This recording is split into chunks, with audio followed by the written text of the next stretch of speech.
What up? What's up, everyone? Welcome to the 36th issue of Why I'm Under Percent Wud Up Comics, where each and every week we get together to talk all things comics. From old, new, fan theories, what ifs, we've got you covered. I'm Cameron James, joining me, as always, the Golden Voice podcast, Matt Ferreira, and back from Electric Heart Comics himself, Kyle Killeen. Hello. Hey, what's up, Welcome guys? back. We were talking Thanks about for having me. Yeah, man, we were talking about ghosts before. Before Matt jumped in, we were talking about haunted ghost chairs. Yeah. Ghost chairs. Well, Kyle's freaking house is built in 1820. Yeah, I live in a haunted ass neighborhood. There's an old school shit. around the corner from me that was built in the 1770 something.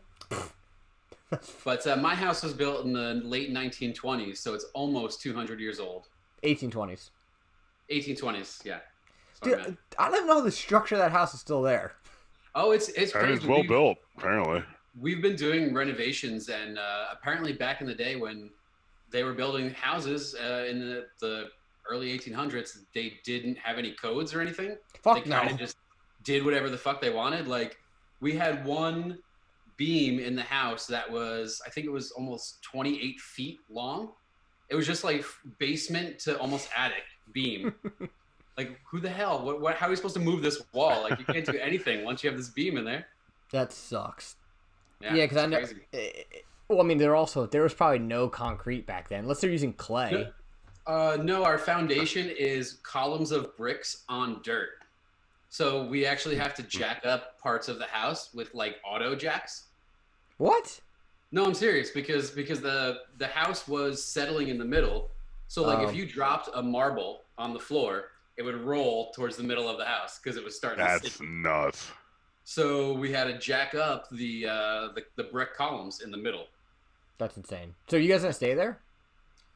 Well, Heather, my wife, we're here temporarily. I think I mentioned it last time. Yeah. We were living out in Seattle, and then we both lost our jobs because of the pandemic. So we're kind of figuring things out, figuring out what to do next. But in the meantime, I'm calling it a grant from the government to draw comics, but it's unemployment. So I'll take it. How's that going? I know you guys just put out a new issue of the comic newspaper, right? We did Scarf number 5. That was the 1-year anniversary issue. So Very nice. Oh, cool! Congrats. we're pretty happy to get through 1 year of comics.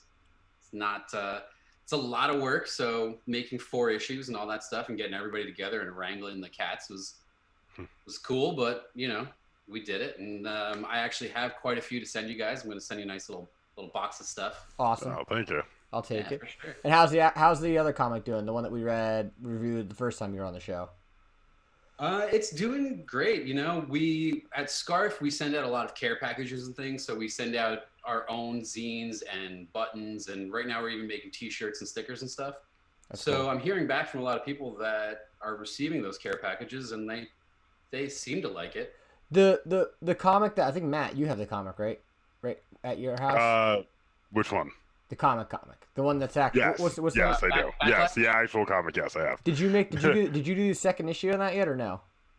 No, I'm not sure. I'm not sure if I'm going to. I know I mentioned last time that part of my my whole fear of lettering and Yeah. that kind of thing kind of led me to do a more silent, moody comic. But now I'm a little bit more confident in lettering. Oh, cool. I also don't think I could draw those backgrounds anymore. I would need like it took a long time, and that's only 12 pages, and that probably took 9 months to do, maybe longer, just because the backgrounds of all the garbage and stuff are so intense. So you don't fuck with drawing this stuff on an iPad? I do now. Okay. That Hold was on. I'm sorry. Can we? I'm so sorry to cut you off. I love the way you just phrased that question. You don't fuck with drawing this stuff on an iPad. No, I do fuck with that. I do fuck with that. I don't know. I have a Wacom tablet. It's or maybe it's a Cintiq, whatever the brand is. But I've been using that for a few years now. Backlash was completely traditional, but almost everything I've done for Scarf, I do the pre-drawing, like the pencils basically on the tablet, and then I print that out, so I ink it traditionally because I like the look of the traditional inks. It's got a more texture. So the finished product kind of looks like Backlash, but I can produce the penciled page way faster. And when you reference inking, yeah, it's like coloring in. That's the final black Okay. line work. So you trace it over. Yeah, basically, and then there's certain things you have to render. So like the monster's fur, you know, you kind of have to. It's called feathering, and there's all different techniques and brush strokes. So that's when you get into like different pens and using brushes and that kind of stuff. I haven't really gotten into coloring yet, but I'd like to do a full color comic. Yeah, I remember I bought like I have it somewhere. I had like a Batman coloring book. I was like, I'm gonna learn how to fucking color and to be fucking sick. And man, those motherfuckers on YouTube make it look so easy. I mean, technically speaking, Batman should only take like 2 colors. I prefer it that way. I think I like the kind of traditional comic flat color look. Yeah, well, I'm actually reading. I branched off a little bit. I always kind of read fucking weird shit, but I found this book by Joe Hill. It's called Basket of Heads. Basket full of heads. Dude, this book is fucking so good. I'm binging. This could really go No, either way. the artwork's really cool. It's like super traditional looking. It's very flat color palette, nothing crazy. It's pretty much about this chick whose boyfriend gets kidnapped, and she finds this axe that somehow is like a medieval ancient axe from like the Viking era, and it's possessed by something. And if you cut someone's head off, their head does not die, so they talk, and they literally can't die. But so it's I'm at like the last chapter, and it's fucking not only funny, but I was like, this is gonna be cheesy as hell, dude. They did Joe Hill, who obviously wrote this, which I didn't know was actually a part of the DC Black label, is Hill House Comics. So I actually bought another one of his things, something noir back there I want to read.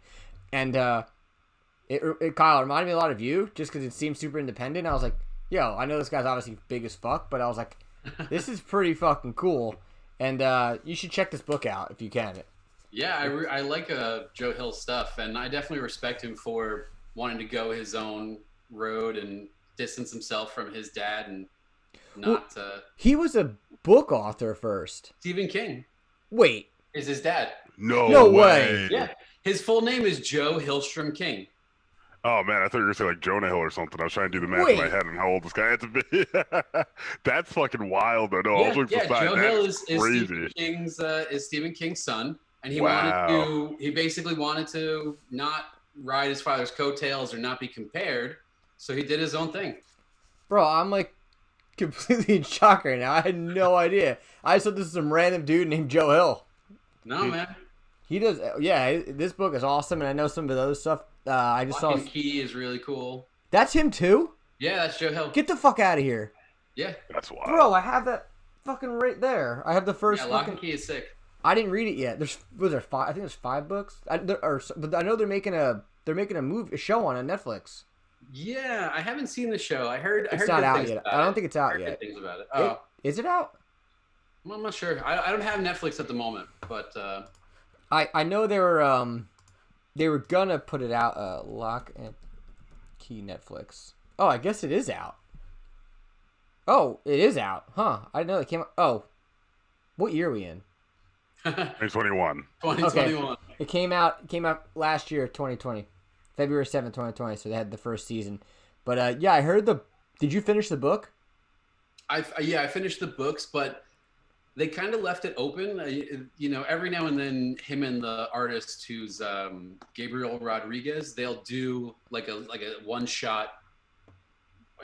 Just kind of in the Lock and Key universe. So it kind of keeps going. So I haven't read everything, but the major series is really good.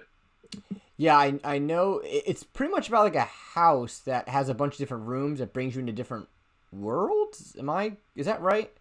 Yeah, kind of. So the house has this relationship with locks, magic locks and magic keys, and each key does something different. Like there's a key that opens a cabinet that's called the mending cabinet. So if you're on death's door, you can crawl into the mending cabinet, lock yourself in, and it brings you back to 100% health.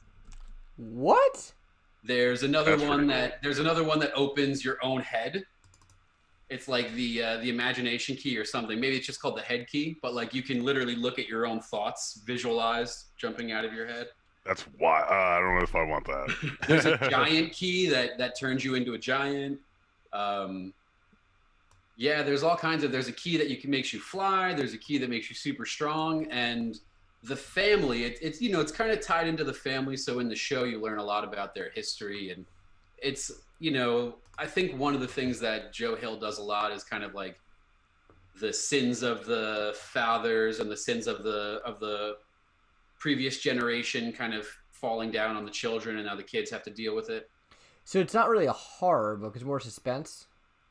Yeah, it's a little bit of fantasy, a little bit of horror, a little bit of suspense, because there's a lot of. It's pretty trippy. There's definitely some psychedelic things going on in there because it gets into all this imagination, and I'll have to finally read it because I know that it's cool. It's definitely cool. I know there's a book out right now called Mother or Red Mother or something Mother. It used to come up on the script every now and then. They're saying it's like the best horror comic book, and like it's so scary and yada yada yada. But I know a lot of people back in the, like not back in the day, but when I was a kid, I remember listening to my parents and my parents' friends talk about like Stephen King books and how they were so scary, and like The Shining is like a petrifying book. And I just when I read a book, I'm like, this isn't. I don't know. I can't visualize stuff like that, so I don't really consider it like scary necessarily. And like this book, people are like, oh, it's super like scary, it's eerie. To me, it's not really any of that. It's just a cool book, and it's like, wow, this is a good story. But to me for me to say a book is scary is not easy for me to do. I don't know. You guys probably have better imagination to putting that stuff on thoughts than me. So. I don't know. I think we're pretty. I think we're a little desensitized to a lot of it. Yeah, it all fucking happens on TV.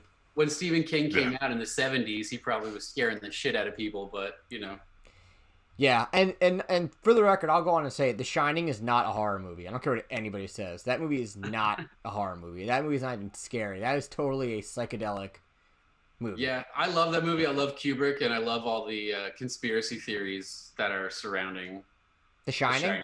Yeah. You got to give me one then before we move on here because I've never heard of these. Okay, well here's the biggest one. Matt, do you know any of these conspiracy theories? Not huge, but I'll see. I'll jump in where I can here. So the biggest one is that The Shining is Kubrick confessing to filming the fake moon landing, or faking the moon landing and filming it for the government. What? And that he was forced to hide it even from his own family and wife, so that he used The Shining, and that's why that's why the movie's so different from the book, because this is him like saying he finally had to get it off his chest, so he made this movie to say, I faked the moon landing, guys. Sorry. How the fuck does a moon landing end with a guy in a fucking hotel? Well, so 2001: Space Odyssey, I think it was filmed in '63, maybe. Maybe. I know it's old as fuck. Yeah.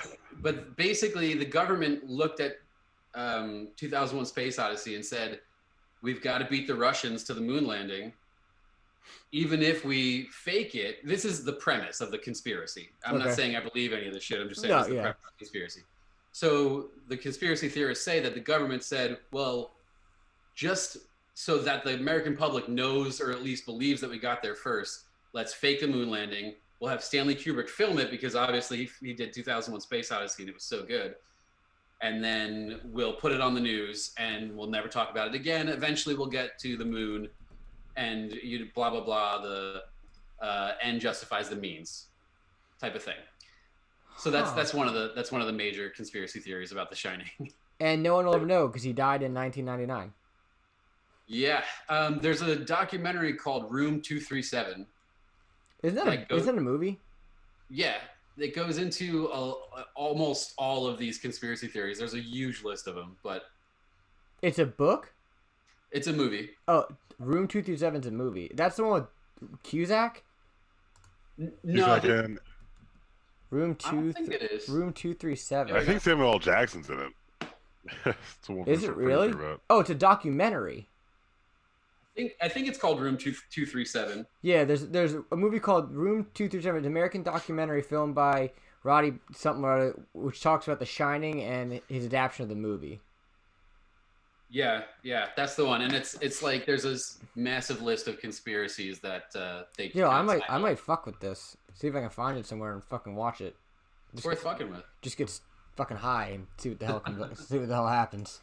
But anyway, once again, this is Why Am I Nerd percent Wud Up Comics. You can follow us on Instagram, Why Am I Nerd Official, Facebook.com/Why Am I Nerd. Listen to new issues every Tuesday on YouTube and your favorite podcast service. Don't forget to listen every Monday, where you can listen to Jason, Justin, Just Matt, and myself talk about all things video games.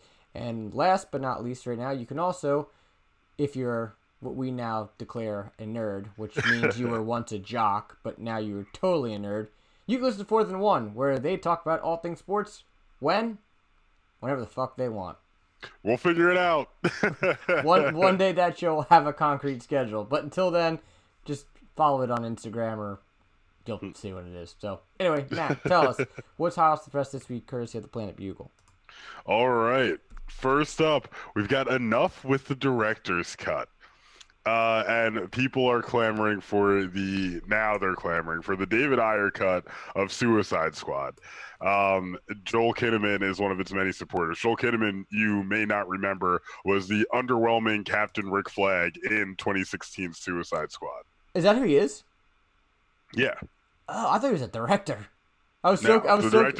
The director's David Ayer, who is marvelously underwhelming in everything he directs. Like this guy is just not a good director. He always gets these great ideas for films. I'm always super excited about the movie, and then I see he's attached to them like it's gonna suck, and I'm always right. What else did he do? He did. Let me bring up the full list. Yeah. They're movies that you're like, wow, this trailer looks so awesome, and then you go to the movie and you're like, ew. 2 hours into it, you're like, geez, what the hell just happened?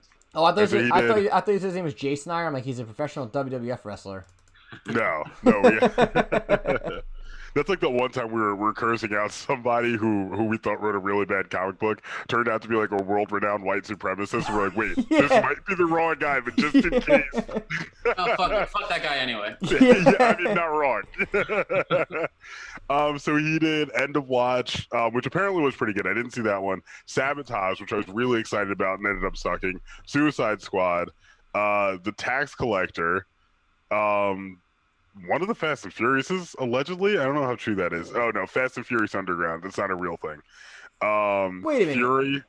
He wrote Training Day? No, he wrote Training Day. Wow, I'm shocked by that too.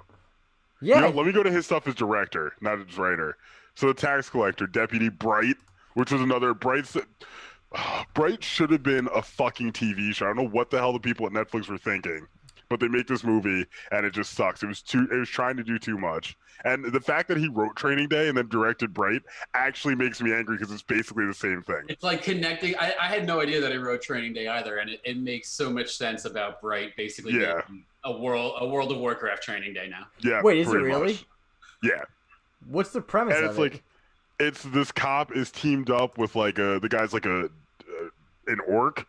Yeah, he's an orc, and the world is like racist against orcs and like magical creatures or whatever. Oh, come on. And then Will Smith's the main character. It's underwhelming. It's honestly, it's such a good idea that it makes me mad that they didn't just make it a TV show so it could have gotten built out, because the whole movie feels rushed. You watch it, you're like, none of this makes sense. Like, why is any of this happening? Yeah, I no world building into one movie. I fucking hate, like, I understand that the attention span of somebody watching movies is like an hour and a half. What? Fuck off. But I think movies should average like 2 hours. I think that extra half an hour can really help build something. I think an hour and a half is way too, like, to the point. Like, maybe a horror movie, fine. Or if it's like a slasher fic, okay, because you're not going to give a fuck about anybody anyway. You just want to see them all die. But when it's like a movie that actually like means something, and I'm not about 3 hour long movies. Like, I think 3 hour long movies overstay their welcome. Zack Snyder in your 4 hour long movie can go fuck off. I'm sorry. Like, oh yeah, he can eat a dick for that. Like, nobody, like, listen, bro, you didn't have that much to put in this movie in the first place, or there would have been some sign of it being good in the first place. Like, Zack Snyder's made too many movies for me to believe that this is going to be some kind of magnum opus masterpiece when the motherfucker didn't even want to put it in color the first time around. Like, no. Like, I refuse to accept that. Like, you imagine if they make a Suicide Squad director cut and it's 3.5 hours long? And it's just more shit nobody cared about. More of the same shit. Yeah. Yeah. You know, it's not gonna be anything. It's not gonna be a revelation. It's just gonna be. Yeah, we're talking about a movie that so the whole squad, someone's supposed to die in the Suicide Squad every time you make one of these movies to make an example to everyone else. And as though they were gonna do it like, we know they're not gonna kill off any of the major characters, so they throw in fucking what's the guy's name? Slingshot or Slipknot, something stupid, and all of a sudden he just throws a rope and explodes. Everyone's like, "Oh, this is real!" Like, yeah, no shit, that guy was gonna die. Like, no fucking shit. I don't even know who he is. The guy that I've read comic books my whole life. The guy that Captain Boomerang's like talking in the beginning, and he tries to run away, and his head just explodes. And Captain Boomerang at one point just leaves, and he's like, "I'm not gonna be part of this." And then he's just all of a sudden back. He doesn't have a conversation. He doesn't talk to anybody. He just appears right back with the rest of the group. It's not good. The big thing about the Suicide Squad movie that I thought sucked is the characters that they put. Well, besides that, is the characters that they put on the actual Suicide Squad were not the most popular people. Yeah. They could have added a little more. There's the guy. What's his name? Something Tiger. Bronze Tiger. I know he's in the new one. The new one, yeah, he's probably gonna be a savage in that. Like Bronze Tiger from watching the animated Suicide Squad movie, I was like, this guy's a beast. That was a really good movie. Yeah. But again, my big thing too with the Suicide Squad, and I will say till the day I die is, you fucked up Margot Robbie's Harley Quinn. I'm sorry, she looks like fucking trash in that movie, and even in Chance. So you wouldn't hit? No. Bullshit. I wouldn't. I wouldn't. Shit. I'm not into all those tattoos, man. Bullshit. It doesn't. Bullshit. Look at Margot Robbie. Margot Robbie comes up to you. She's like, "No, I'm out." Oh, come on. I'm out. The girl you're also taking your life in your hands with Harley Quinn. So that's fair. I will give you that. That is fair. She would probably be a fun chick to date. She would. To date? Maybe. I don't know. To date? Yeah. I feel like she's gonna bring you home like a random hyena as a pet one day, and you're just gonna be sitting there like, what the fuck am I supposed to do with this? It's still be fun. I do not want to sleep with a hyena in my house. Spontaneous. I don't want a hyena anywhere in my state. Like, I'm not okay with them being at the zoo right now. Those are bone crunching creatures. I don't know. They are pretty creepy. Cameron, I never had you on a spectrum of Joker to Batman before, but now you're on the Joker side. Yeah, he's wow, you're inching closer to that Joker side of the spectrum. Okay. I know. I just feel like I feel like she'd be a good time. She probably knows how to party. I mean, like you said, you might end up with like a head or two in your bed, like the Godfather movies with the freaking horse, but. What? I thought you'd like it, huh? Exactly. Yeah. But again, we've talked before. Like when you stray too much from character design, I just think it's stupid because you have the character design. Just fucking follow the character design. But going back to this topic, I don't think anyone's rooting for this movie to happen. I'm sorry. There was a lot of shit for the Snyder Cut, which I think just got too much hype, and I think the Snyder Cut happened because a lot of I heard it a lot, honestly, not on comic book podcasts. I heard it a lot on video game podcasts.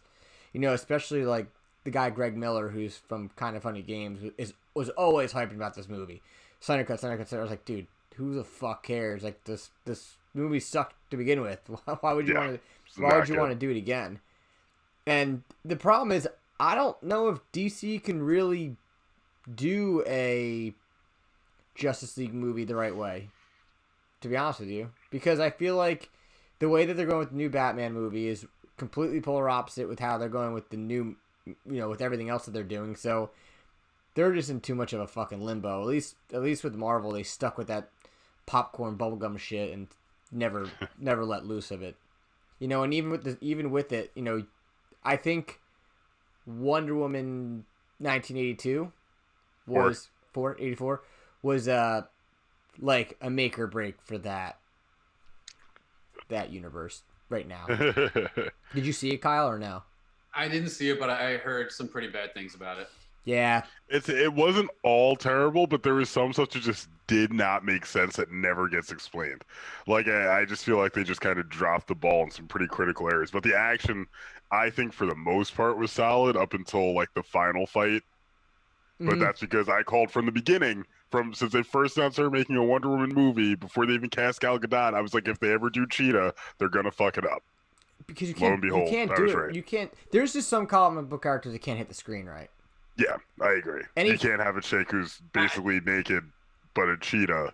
Okay, I was gonna ask. Yeah. How did Cheetah happen? Basically, she was just She furry. wishes for it. She wishes for it. She wishes to be a predator, an apex predator, unlike anything that's ever existed before. Oh, so she's not So even. apparently, there's not even a cheetahs aren't real. relationship with. No, there's a relationship with Wonder Woman. Like she kind of, sort of, pseudo wishes for Wonder Woman's powers, that doubles down and makes a second wish, because that's a thing. Everyone gets wishes. I wish for infinity wishes. Yeah, it was weird like that. I thought that the wish thing was kind of really cheesy. It was cheesy, yeah. You know, that's The classic Cheetah is pretty cool. I mean, even though it's like the spandex, it's almost like Hellcat's costume. Like I'd be into something like that. yeah. They probably would have been better off doing that. I mean, I agree. besides The powers, but not like the literal look. yeah, besides Beast, I don't really think they've ever really done a furry. Well, dude, I don't know. Are we talking about Kelsey Grammer Beast right now? I was gonna say, because they can barely pull Beast off. Kelsey Grammer somehow worked. What's the new guy's name? Lucas something, right? No. No, From what's his First name? Class? Yeah, I don't know his name, but yeah, I know I know who you're talking about. he's not really great. And then every time, I don't know if you've gone back and watched any of the X-Men movies, they cannot make anything look realistic in those. Like Beast will try to run and it looks super fake, or he'll jump and it's like, raw, like I'm moving, like it's really really bad action. Nicholas Except for like Holt, Wolverine. Nicholas Holt, that's what it is. who auditioned to play Batman. You're so lucky that didn't happen. I guess The dude from Jack and the Beanstalk, like, come no, on. I guess Twilight. I guess Twilight's a better option. Well, Twilight's a way better option, and that's saying something. But yeah, I mean, really saying something. Yeah, there's just some characters that shouldn't be put on screen, and there's also some movies that shouldn't get a director's cut, and this is one of them. Let it. It's dead. It's over. The movie happened fucking 4 years ago. It doesn't need to be seen again. Move on. You know, especially as James Gunn's doing one already. Like, who the fuck cares? Like, it. I don't know. Let the healing begin. Yeah, and hopefully, the thing I am nervous about is if this Suicide Squad movie does do really well with James Gunn, will they be able to pull him back into the DC? Depends on how big of a share he gets with Marvel, I think. Like, you imagine if DC was like, "Hey, we're gonna make you our Kevin Feige." I don't think that's a good idea. I think he makes very good, very quirky movies. I don't think he makes big, grand scale decisions on how all those movies tie in together, which again, I don't think is a crazy difficult thing to do. Maybe I'm just a little bit more creative than everybody employed by DC, but I don't think it's that difficult to pull off. Like, Kevin Feige's a smart guy, but he laid the blueprint out for them, and DC just keeps literally throwing shit at a wall and waiting to see what sticks. So, who would you guys then say if you were Warner Brothers, AT&T, Warner Brothers, and said, "Hey, we need to find a Kevin Feige for this DC extended universe and just wipe everything clean, start over from scratch"? Who do you pick?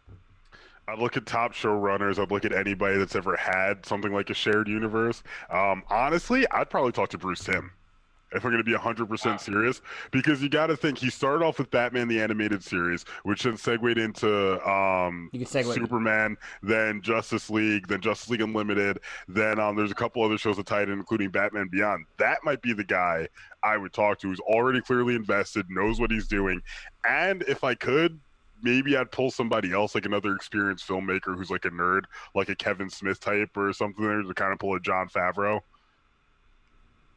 Kyle, what about you? I don't know, the Bruce Timm thing. Now that I'm thinking about it, I don't know if I could come up with a better answer than that.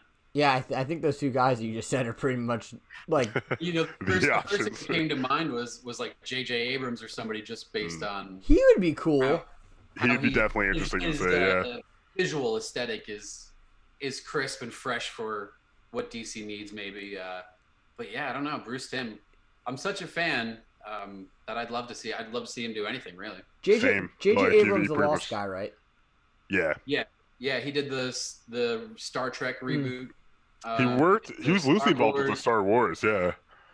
Oh yeah, he was. He was like in the first couple ones, right? The first one. I don't know if he did anything else after that. Yeah, which kind of shows. Like the first two Star Wars was really good, and then it was kind of downhill from there. Yeah, that would be I think those are two really good picks. I think the J.J. Abrams one, it would be completely different and would go for a way different Which is, it might be what they need. You know what I mean? Like that might be the exact thing to really kind of breathe some life into something they're just abusing. Had a history with managing, complex interweaving storylines, and I think the style would be a nice change for them. Let's get something a little bit brighter, a little bit more shiny, Yeah. Yeah, they definitely did that with Wonder Woman 1984. I'll tell you, it was definitely it definitely felt like it was on the lines of a Marvel movie. I felt. I mean, again, some of the pacing of it was kind of whacked, and just like some of the storytelling was just like, why, like, are you doing this? But I think, yeah, I definitely think it was a little bit. It could have done the right thing, but unfortunately, it didn't. But someone that is doing the right thing on my books is none other than Batman, the animated series, possibly getting a sequel to HBO Max. Here's what's fucking me up about this. I swear to God, I didn't look at any of this stuff before we started. That's why I'm just having this reaction right now. According to Fat Man Beyond co-host Mark Bernardin and Kevin Smith, HBO Max is in the early stages of developing a Batman the Animated Series follow-up, which was originally developed by Bruce Timm. I swear to God, those are complete shots in the dark before. Really? I'm actually amazed by this. I thought you had read this. No, not at all. Like I knew the show was coming back. I had no idea that Kevin Smith was going to be the one who announced it. Like that's fucking crazy. Yeah, I think this is really exciting to me. That is awesome. Especially because the DC Universe is now DC Universe Infinite, and it's just like you have access to like 50,000 comic books or some bullshit. Still, which are not the best selection in the world because they're still doing a really shitty job with that. But I mean, I think that this is really the only thing that's gonna suck about this show is if they don't get Kevin Conroy and Mark Hamill back. They have to. They have to. But those two guys aren't exactly the youngest guys in the world anymore. Yeah, but it's just their voices. No, I know. That would be my downside to this. And they've had some pretty good guys do Batman before. I forget the guy's name. Joel something or other, I think his name was. Who kind of did the new Joker voice? No, the Batman voice. I think his name was Joel something or other. I forget what it was. Yeah, I just remember being pissed when they did him in what was it, Arkham Origins. I was like, this is dumb. So give me Kevin Conroy. Yeah, I mean, it'll be interesting to see how they do this sequel because it's kind of going to be then literally what happens in between the end of the animated series and Batman Beyond. So I would hope that they kind of jumped the timeline a little bit and did more of like the Dark Knight Returns type stuff and made him older. I would like to see. I don't want to see him still doing what he was doing in the 80 episodes prior to that. And, obviously you don't want to see him in the Batman Beyond because he's literally on a crutch and hopping around. Yeah, so hopping around. I think a good time frame would be to capitalize on the Dark Knight Returns thing. And I think the big thing, too, for me is you have the Harley Quinn show, which is fucking fantastic.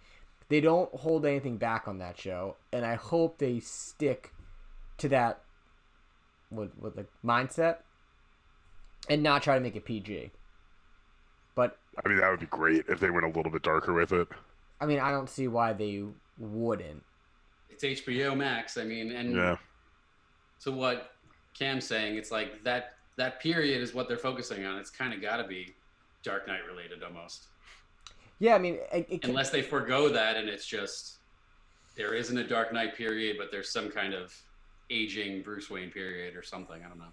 Yeah, I mean, can you? I guess the thing is, can you produce a essentially R-rated Batman comic and still pull enough people? Obviously, I think so. I think you'd get more, to be honest with you. I mean, that's what kind of pulls the Harley Quinn thing. I mean, Steph doesn't watch any cartoons, doesn't know anything about Batman or comic books or anything like that. And when that show is on, she's like, "Can I watch this?" I'm like, "Go the fuck ahead. Like, you can watch it. I don't care." Like, and she's like, "This show's actually really funny." And it's interesting because there's not enough adult cartoons out there, especially comic book based. Teen Titans is not. Yeah. Well, we'll see. We'll see what happens with this this MODOK show that Marvel's supposed to be putting out. That can we talk? I have not heard about Oh, this you didn't? MODOK It's show. like stop animation. It's Yep. almost like Robot Chicken kind of, but it's Weird. just about Sounds MODOK kinda and his cool. daughter. If it wasn't MODOK, I might be like okay, but I just don't know. I have low expectations. I'll put it that way. MODOK's kind of funny though. Like some of when it was Marvel now, they almost had him like almost going into a Deadpool type place because he's so obsessed with murder and things. But he's just like this. I don't know who that character is. Isn't He's he a mechanical organism designed only for killing. Literally. That's what his name means. He's a giant head with tiny arms and tiny legs that that's kind who of he is? around. Yeah, did you play the Avengers game? Yeah. He's the bad guy. In the one for the event, like when you're Captain America. The one that just came out. Yeah, when you're like everyone. Oh no, I was talking about the one where I remember who he is. Oh, the classic one. Gotcha. Yeah, where fucking what's his face Vision looks like Silver Surfer. I think that's supposed to be Vision. You don't remember the one for SNES, like the arcade? You played as Captain America, Hawkeye, Iron Man, yeah, and the other dude that shoots laser out of his eyes, but nobody ever knew who he was. Was that? I think it was Vision, but he was like just shiny yellow, kind of. Yeah, it wasn't accurate, or it was like a weird like alternate costume. Yeah, they didn't do a good job. That game's actually pretty fucking hard, but apparently the new arcade one-up cabinet, they're doing the X-Men game for the 8-player X-Men game. Yeah, it was 6. It was 6 players. They're doing They're doing it for 4 players of the small version, and you get the X-Men arcade and you get the Captain America and the Avengers arcade game. And I was like, Nice. So I got that shit on my alert me when available, because the Teenage Mutant Ninja Turtles one used to be $200, and now it's selling for $700 on fucking eBay. At that rate, I might as well just buy the actual arcade cabinet. Yeah. If I can find it. So, but I think we're all for this HBO thing. But something that I'm not 100%. really for, because quite frankly, this isn't really an original idea in my opinion, is this Spider-Man Venom what if? Matt, you could definitely take the reins on this, because this is your let's see. Your little boyfriend over here. Marvel's darkest new hey. From ScreenRant.com, Marvel's darkest new what if story will ask a disturbing question. What would happen if Peter Parker became Venom rather than Eddie Brock? Sorry, I'm just scrolling to find like the actual meat of the story here. I mean, the problem is we've already seen this in Spider-Man 3. I mean, it's the whole the dark Spider-Man saga. Yeah. And it would. So apparently, though, in the original comics, it wasn't actually evil. Spider-Man didn't just want to wear it because, like, he thought it was gross, and it became evil when it bonded with, not even evil, just when it bonded with Eddie Brock, it was like, fuck this. You know what I mean? It was just like they were both, like, jilted exes, basically, teaming up against the guy they hated. So it wasn't, like, evil originally, but I guess they've retconned that. I mean, but, again, the Spider-Man 3 movie was this. Well, yeah, but he was a bitch in Spider-Man 3. Yeah, that was horrible. The whole dancing finger snap sequence with the hair. Yep. And I was like, who approved? Like, I can't forgive Sam Raimi for that. I get it. I know it was forced on him. I know he didn't really want to do it. But that scene was just so bad. Like, nobody wrote something better than that. It was just like... Who thought of that? I don't know. So many failings. See, Who wrote Spider-Man 3? Let's look that up. In the comics, there were things similar to that where, like, and of course, Peter Parker is such a weenie that Boy. Anything. Yeah. I'm trying to be generous here. That's what I'm talking about. Family program, isn't it? Fuck no. He's such a fucking dork that, like, anything that starts to change him, like, the way he feels and things, like, I think at one point in the comic before he, like, gets rid of the black suit, he, like, gets an attitude with Aunt May. And that's when he's like, oh, I gotta stop this. This is getting off the rails. I just took a strict word to Aunt May, like, this has gone too far. I need to get this suit off me. So it's all right. Here's the quote, the solicit for the first issue. Peter Parker once put on an alien suit that nearly destroyed his life, But what if he'd never taken it off? Ignoring every warning, Spidey embraces the dark symbiote. Haunted by terrible nightmares and exhausted by an endless barrage of bad guys, Peter can't seem to catch a break these days. So when the Hobgoblin attacks, he finds a hero at the end of his rope. And vulnerable to new dark impulses. Spider-Man is about to change his rules. But is it truly Peter who is in charge? I mean, especially just because Venom was never really a full-on bad guy. He was a nemesis to Spider-Man, but he was also, a lethal protector of the innocent. So, I don't love this idea. I think they're doing a lot with symbiotes right now, and as much as I love King in Black, and I can't wait to discuss that more in a few minutes, I don't think this is really necessary at all. I wonder if... So was Venom not designed to be an actual villain, you're saying? He was a nemesis for Spider-Man. He wasn't like I'm going to kill everyone in the streets kind of guy. Yeah, but like he was a hero for a while. Yeah, but he was Spider-Man's ultimate nemesis. Yeah, he was stronger, faster, could evade spider sense. Like he knew everything about him. Like Spider-Man had no advantages against Venom. It's like if you fought Batman.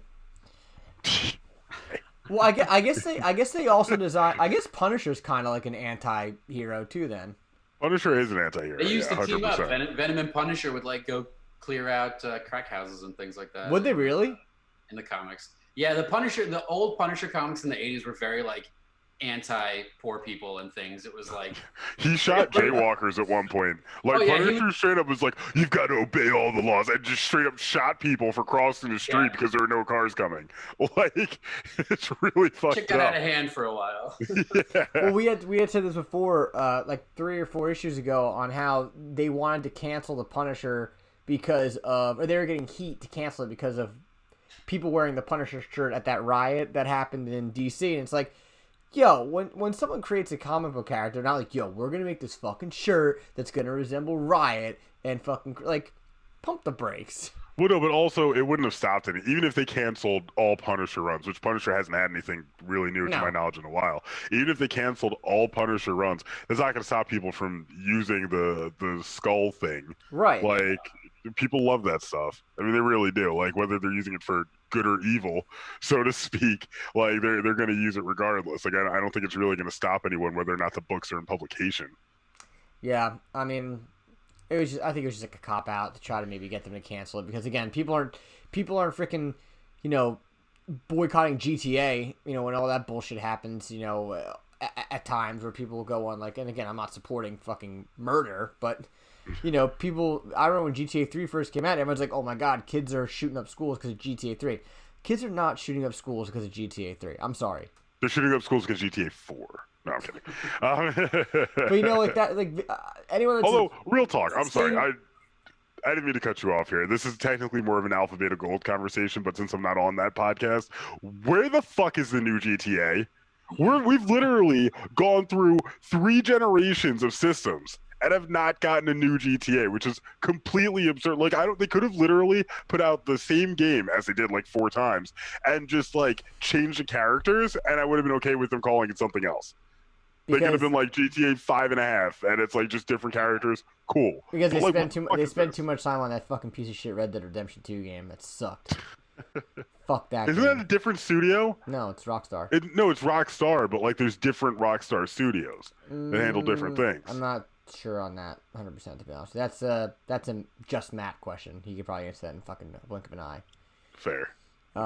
But anyway, yeah, I mean, I guess it's a cool concept. I do like the what if stuff. I do like the Marvel Tales from the the Metalverse, I guess they call them, from DC. I think it's cool when they switch the story around. So,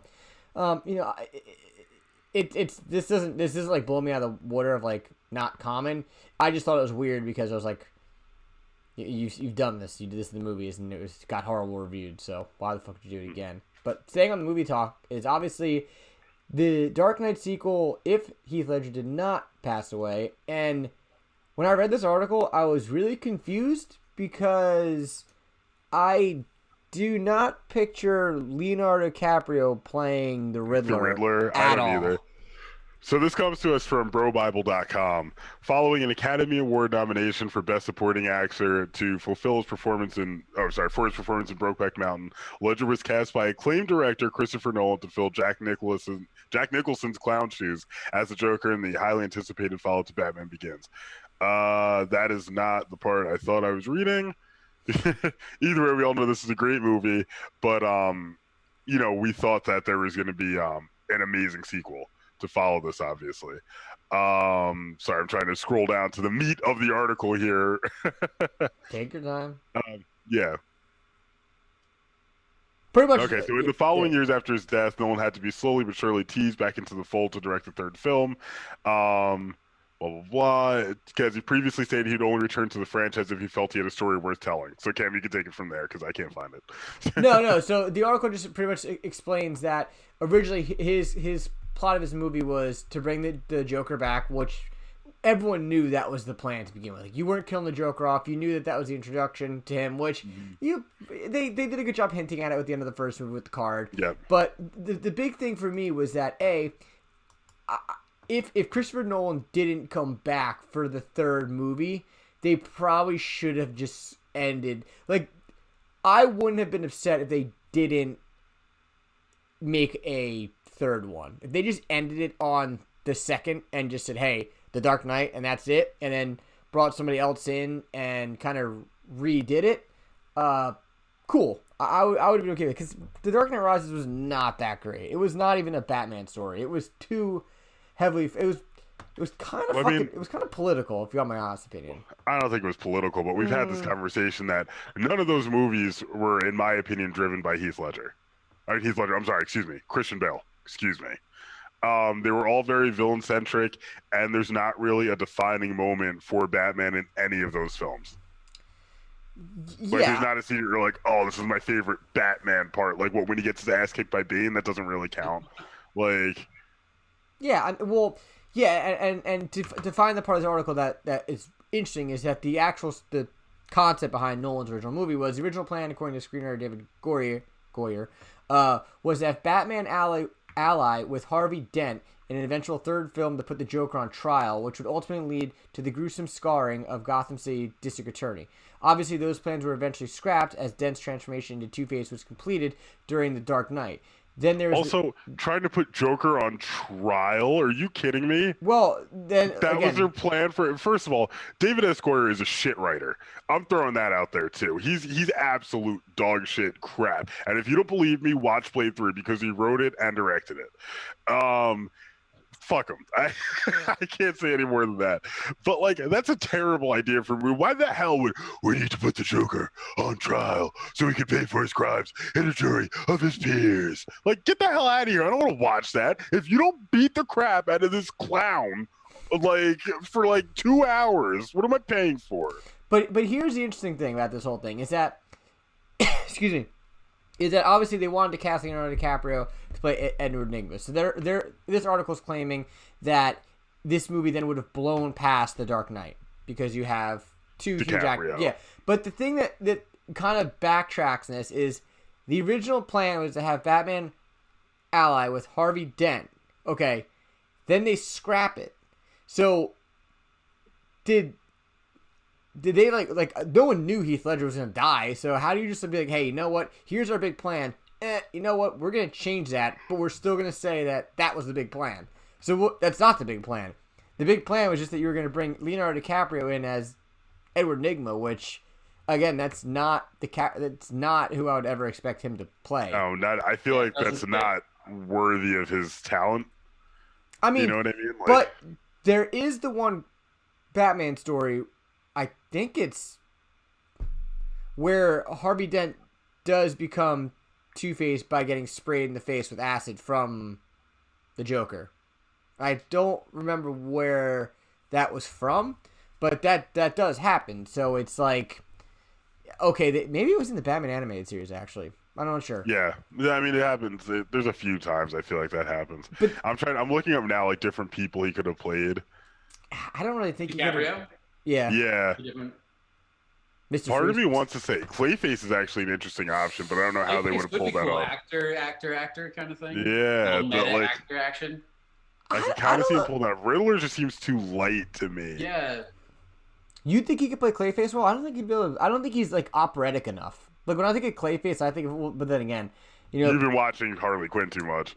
Yeah, well the Clay, yeah, cause, well the Clayface is amazing in that though. He's always so good. He's the best part of that movie. But because the Clayface in the Batman animated series isn't that over the top. He's definitely more, you know, monotone. But you know, I guess if they were going for like a more serious version of Clayface, yeah, he could probably do it. But I mean, maybe he could have played the Penguin if they made the Penguin tall.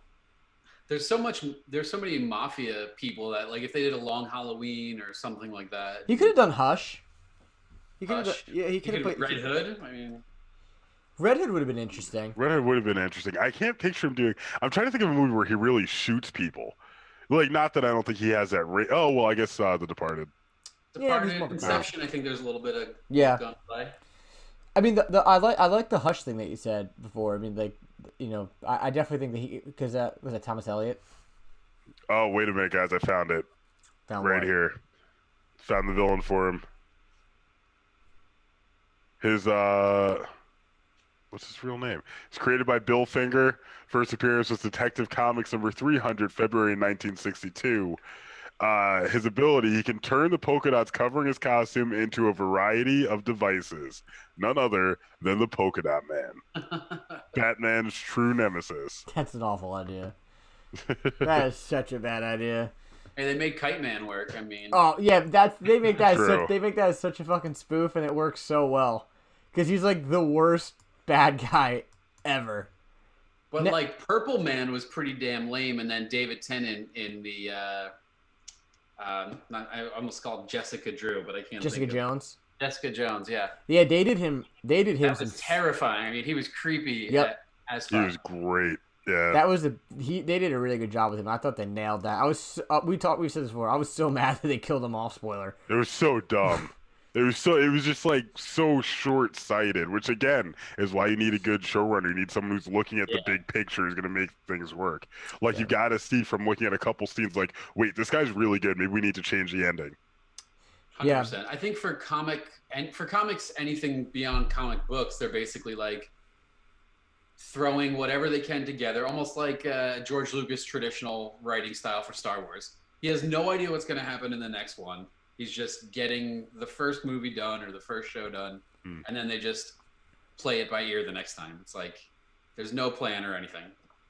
Yeah, and it's unfortunate because you should know when one's enough.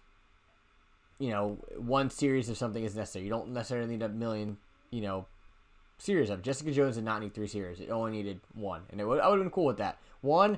Bring her into Defenders and move on with your fucking life. Something else that, in my opinion, and I know Kyle, you'll have a lot to say about this, is, speaking of ones, is should comics actually go past a first printing? Or does it devalue the comic, you know, nostalgia, I guess is the right word? Because, let's be honest, the comic's going to come out, it's going to be some sort of arc, there's going to be a fucking trade paperback, you'll be able to buy it and read it somewhere else. You don't necessarily need to put out a million copies of this. Look at the freaking Teenage Mutant Ninja Turtles one. Is when they did The Last Ronin. They had the first print, which it was impossible to find if you didn't pre-order it. Cool. That's good. There's your nostalgia. If you really want to buy it, you'll fucking either A, spend the money on buying it from somebody on eBay, or B, wait for the trade paperback to come out, or C, which is the most fucked up thing, you know, find it online. You could go on Comixology and probably download it, which you won't get it. You could download it on Amazon. You could read the book a million other sources, even illegally if you really wanted to have to. So what the fuck is the point of doing a second, a third, sometimes fourth and fifth prints of these books? Because to me, I just think it's a scam. It's like a way just to make more money on something that's, hey, we're going to charge the same price for second printing that ain't even close to going to be worth the price of the first printing. Kyle, I'll start with you. All right. Well, Marvel is definitely notorious for doing this, but they, at least in my comic shop, we called it they flood the racks. So week after week, they'll do reprints of issues that sold okay, maybe better than mediocre, but they want to take up as much rack space to muscle out everybody else so that basically, if somebody walks into a comic book store, they're seeing 80% Marvel comics. So that happens a lot. I like what comic book companies like Image do, where they'll take a series that's well established, like Saga or Walking Dead or whatever it is, and they'll sell the first issue, maybe even the first few issues for $1.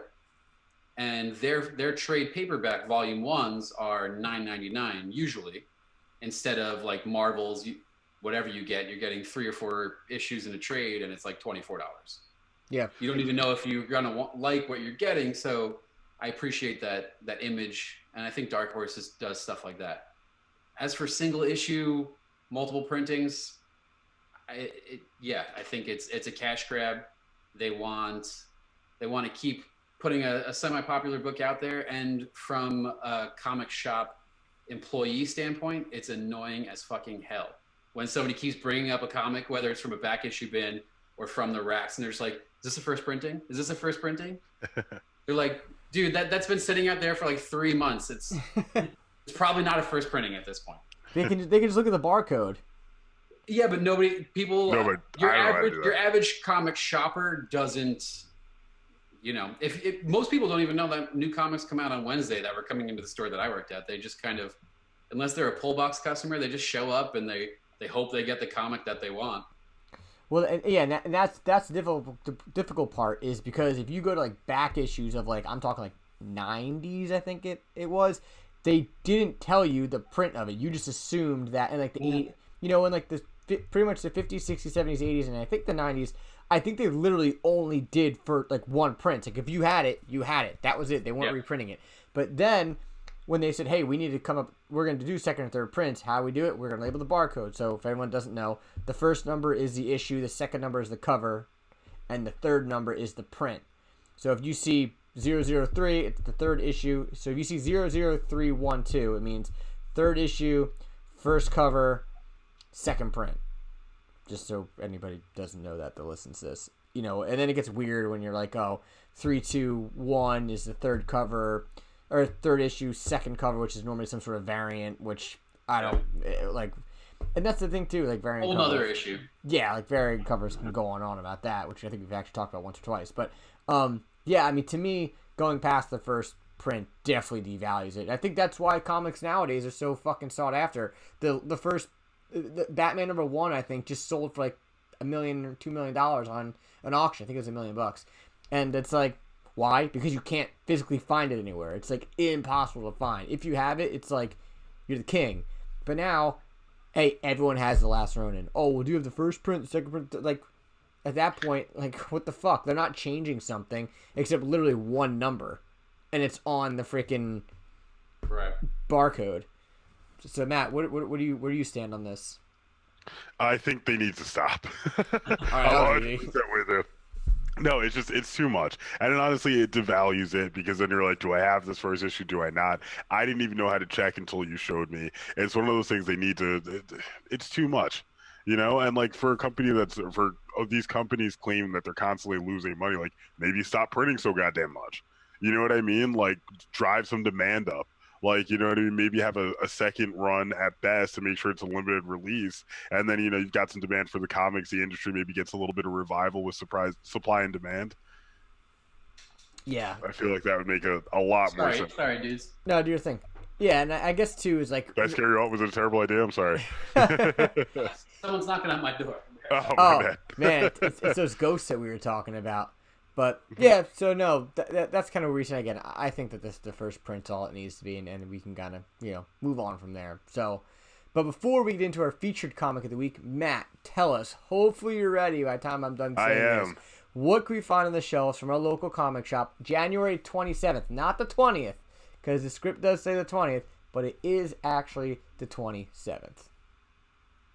So, first up, from Marvel Comics, the House of Ideas, we've got The Amazing Spider-Man, number 58, X-Men, number 17, Daredevil, 26, Wolverine, 9, Fantastic Four, 28, New Mutants, 15, Excalibur, 17, Savage Avengers, 17, Captain Marvel, 25, Deadpool 10, Strange Academy 7, Star Wars Bounty Hunters 9, Conan the Barbarian 18, King in Black, Namor, number 3.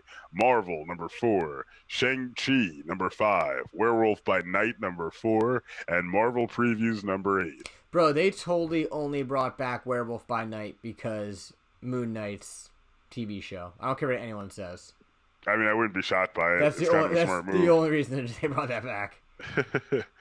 From DC Comics, we've got Strange Adventures number 8, Future State, Dark Detective number 2, Batman, White Knight Presents, Harley Quinn number 4, Joker, Harley, Criminal Sanity number 7, Future State, Batman, Superman number 1, Batman, The Adventures Continue number 8, Batman, Black and White number 2, The Other History of the DC Universe number 2, Future State, Suicide Squad number 1, Future State, Superman versus Imperious Lex, number 1. Wow, that's a ripoff. No, because Namor's line is Imperious Rex. Oh, really? That's it. Yeah. DC Comics, Future State, Aquaman, number 1. Things people aren't going to read. DC Comics, Future State, Legion of Superheroes, number 1. And The Last God, number 12. Excuse me. From Boom Comics, Something is Killing the Children, number 14. We Only Find Them When They're Dead, number 5. Wow, those two went perfectly well together.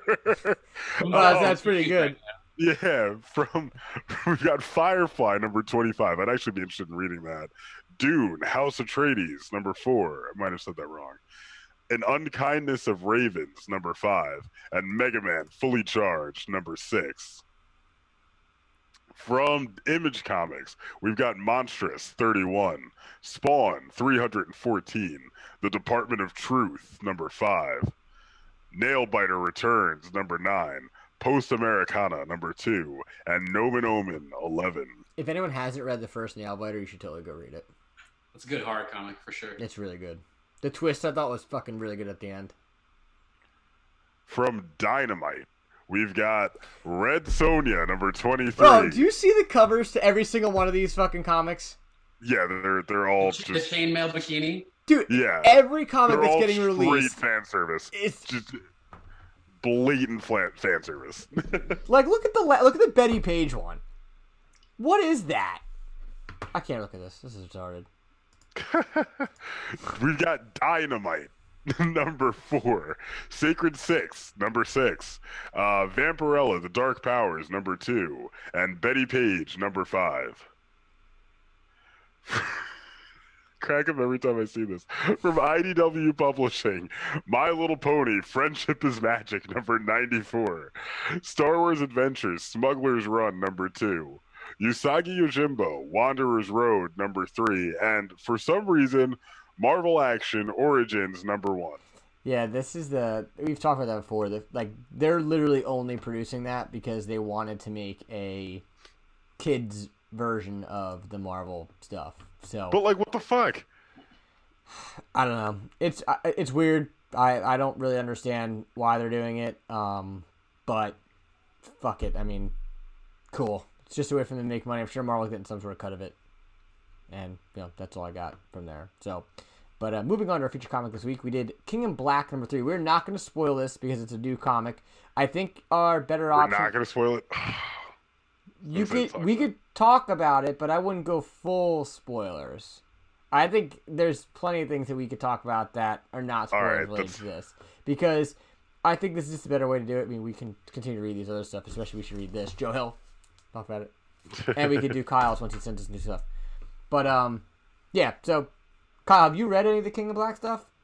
I have not, no. I love Donnie Coates. Ryan Stegman. It's a great team, but I haven't actually gotten a chance to read it. So, this King of Black follows what? What was the story before it, Matt? There was Absolute Carnage, where Carnage is massacring people who have ever had the symbiote, so he can try and pull the pieces out of them, so he can wake up the god of symbiotes and call him back to Earth. So the more and more I read this story, the more and more I don't know if I like it. And wow. That's all I'm gonna say. So Matt, go ahead. I love it. Well, aren't you gonna read the little synopsis? What? Aren't you gonna read the little synopsis? Oh, you want me to read the little synopsis? I thought we weren't. I thought we were avoiding.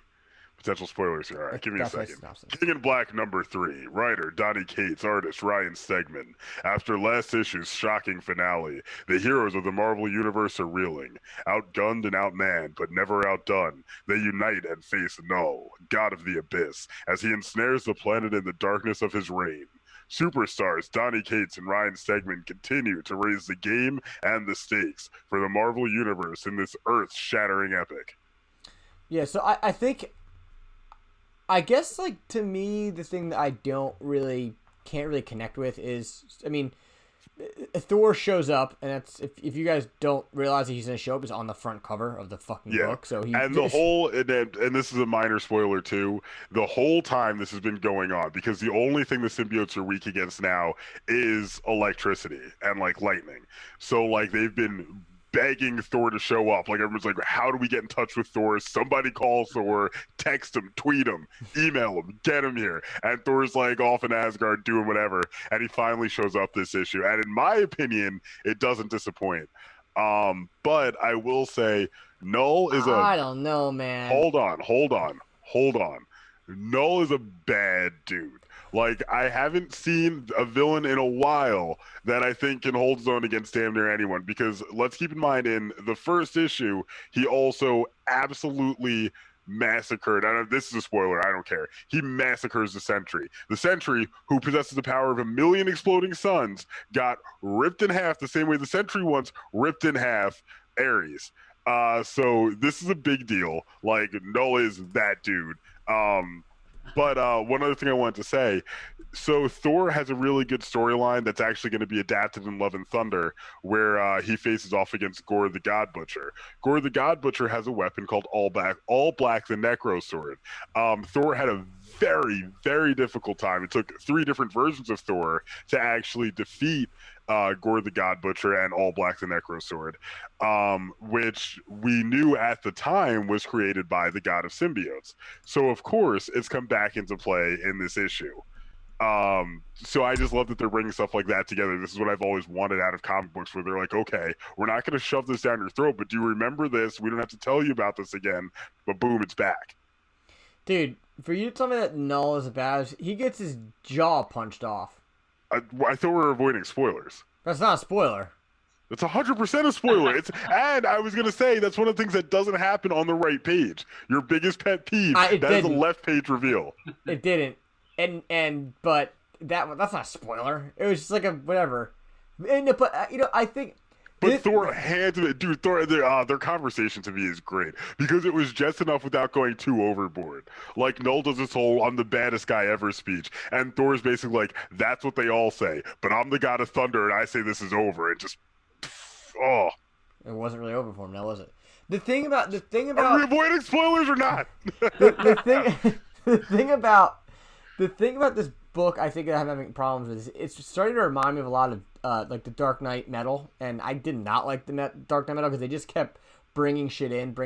Like, this is, I guess, this isn't a spoiler because if you've read the second one, you know where I'm going with. But I don't remember this dragon thing that shows up at the end, and then when you're reading the page, it gets really crazy because, like, Iron Man, like, pretty much trains this dragon in like 2 minutes somehow to be his. No, it's been a little bit. That part is weird. I will admit to that. I'm talking about the main. I don't really know what the hell Iron Man's doing. Iron Man is trying to use extremists to somehow combat the symbiote's, like, brain structure, but it's just weird, and it's just not landing for me. The Iron Man stuff, I'll fully admit, is not landing. But, like, what's cool about this to me is that every trump card the superheroes have had has failed. Like, they really have nothing left at this point. They're super desperate. A bunch of people are dead or taken over or captured. They've got maybe one weapon, and that's Eddie Brock's son. And he can't stand up against Null either. So it's very questionable where things go from here. Like, I'm just really curious how this ends because, like, they've got nothing. There's nothing left. Although there is someone coming at the end that might make a difference here. I'm not sure how that's going to work. Yeah, I'm not gonna say who it is, but yeah, we can't reveal that. No, but they are introducing, like, a different character every issue, which is kind of, I guess it's cool, but it's just, like, predictable. Well, I mean, that's a big event. That's what big events do. That's the whole point. Yeah, but that's what I don't like about it. Like, it shouldn't be every issue. Who's gonna show up now? Who's, like, give me some time to meditate on it. You know, well, I mean, there's not that many people left, in all honesty. Yeah, but the design of Thor sends out, I guess, what is it, a hawk? The Ravens. The Ravens to find somebody, and they bring him in. He's kind of like, hey, I'm here. Guess it's my time. And it's interesting because what I will give credit where credit's due is they do a good job that throughout the entire issue, someone's talking, and I thought it was somebody else talking, and then you're like, oh, it's not. It's somebody else telling the story of what happened, and then the person shows up, and you're like, huh, cool. But how does the person know what was going on before this? So obviously this person must be someone that saves the day, and that's what I'm going to leave it at that. But I think if you've read Absolute Carnage, do I think you absolutely need to read this? Probably to get the full effect of the book, yes. If you really want to know, like, what happened? Yeah, because Absolute Carnage is kind of like parts 1. You know, if it's a fucking whole, it's like the first 3/4, and this is kind of like the last 1/4 of it. So, you know, Absolute Carnage kind of didn't give you the ending. You know, just like George R. Martin isn't giving you anything in his books. But that's a whole different story. And, so... But I hear bitterness in there. I actually do not like Game of Thrones. Anything about it. I don't like the show. The books are way too many words for me to understand. And, those books and their words. I'm just gonna leave it at that. That's why I read freaking comic books. But, I mean, again, so Matt approves of it. I kind of say read it if you want to know what happens at the end of, you know, how the whole episode I say comes. absolutely fucking read it. I don't know about all the tie-ins. One tie-in I will tell you absolutely not to read is the Doctor Doom Iron Man tie-in. Fuck the guy who wrote that. Fuck the white supremacist. It's the same name as him. That's it. The whole thing is not good though. Yeah, that was. But King in Black itself is excellent. I'm a very big fan. I haven't been this excited about a Marvel event since probably Secret Invasion. So I think that's really saying something. Well, there you go. Well, hopefully next week we can review this bad boy because I like it. But actually, I don't know what's happening next week because Matt, you won't be here. Yeah, I'll be in the epicenter of nerdom. I think is the only way to describe it. Going to Disney World, so I'll be at Epcot. I'll be at. I'm going to go to Universal for at least one of the days. I know that. But I'm definitely getting myself a custom lightsaber built. So we'll see how that is. I will be wearing like 2 masks the entire time because I'm slightly terrified to be down there. Really? But dude, it's like there's like new variations of the virus. Like I keep hearing stuff. For all I know, this is how the King in Black actually gets us all. I don't know. We'll see what happens. Yeah, so I don't know what's going to happen next week. I'll be here. I don't know who's going to be with me. But... Kyle, if you're around next week, let me know. Hit me up. I'll hit you up because we could do it. And Matt, if you can get there through the Zoom, I might be able to zoom in for a little. Maybe I'll just like beam in for part of the show and not the whole. I don't know. We'll figure it out. Yeah, we'll play it by ear. But yeah. Kyle, it's always a fucking pleasure having you. Absolutely. So, as always, where can everyone find you at? At electricheartcomics.com and on Instagram at electricheartcomics. And obviously, you have the new issue of... New issue of Scarf with 3 Fs. You can also find us at scarf.com and at Scarf Comics on Instagram. And that's the quarterly comics anthology. Yeah, highly recommend it, especially for like indie comics.